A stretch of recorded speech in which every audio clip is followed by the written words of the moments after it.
Good morning, a great morning even, because today is Friday, January 31st. This is Wake Up with KERA News, and I'm your host, Andrew Garcia.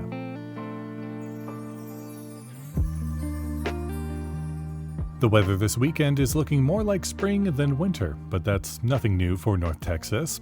Enjoy the sun and maybe some wind after the rain we've had this week. Expect temperatures to reach the 60s to mid-70s. In New York and LA, collectors flock to graduate students' art shows, hoping to spot the next hot artist. That's not really the case in Dallas, though. But coming up, we'll hear about the program that hopes to change that. First, let's get into today's news. The Grammys are this Sunday, and plenty of artists with ties to North Texas have received nominations. Nominees include Post Malone, Erykah Badu, Casey Musgraves, and St. Vincent, who will be performing and is nominated 4 times for her song Broken Man. The Grammys air Sunday at 7 p.m. on CBS and Paramount+. An investigation into what appears to be an animal hoarding is underway after a SWAT raid in the colony this week. Officials rescued 88 animals and found 22 others dead, after receiving several welfare tips from concerned community members. The animals are getting veterinary care before being placed with local rescue groups and foster care. The homeowners haven't been charged with a crime, but could face charges from a misdemeanor to a third-degree felony.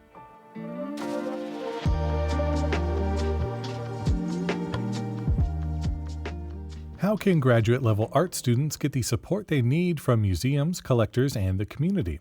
Dallas Contemporary hopes one answer may be a new program to help the area's top talent.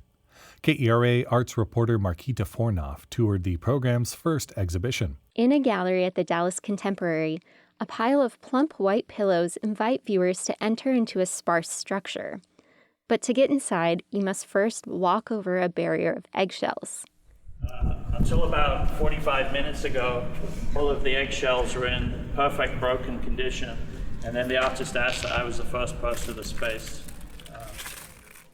The piece is called Otherness, and it's by the artist Veronica Ibargüengoitia.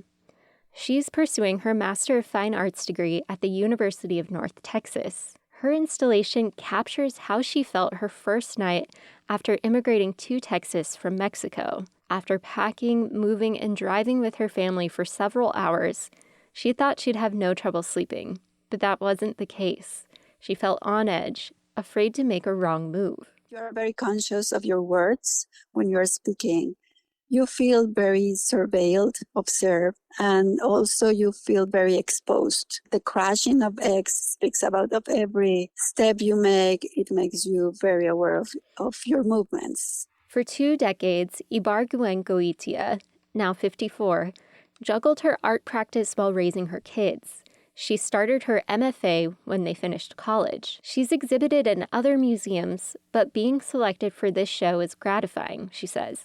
This is giving me reassurance that I'm on that right track of making my message clear to an audience unfamiliar with this message. All 13 artists in this exhibit are in their final year of graduate school. Several could be categorized as non-traditional students. That struck me as really exciting, interesting, unexpected. That's Matthew Higgs, who curated the show. He's the director and chief curator of White Columns, an alternative art space in New York. It wasn't like a kind of cookie-cutter MFA student. It seemed to me that these were really kind of thoughtful individuals who have very different positions. The show is part of a new program at the Contemporary. Each year, a visiting curator will select up to 15 artists from 6 graduate programs in the area. They'll participate in an annual exhibition, and one will walk away with an $8,000 award. Lucia Simic leads the Contemporary. She hopes that inviting well-respected curators to participate, it will get collectors and the community excited about up-and-coming artists living and working in North Texas.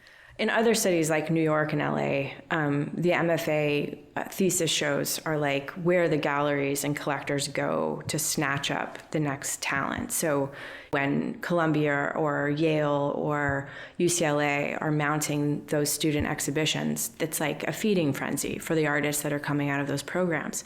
When the grad programs in North Texas mount their exhibitions, like you're lucky if your friends drive from Dallas to Fort Worth to go see your show. By making the program selective, CIMIC hopes that it will spur students to step up their game and that it will grow with popularity over time. For now, one unofficial measure of its success might be how often we see people wearing the program's swag.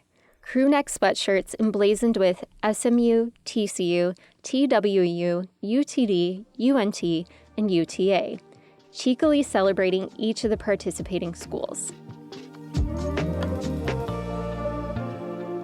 That was KERA's Marquita Fornoff reporting.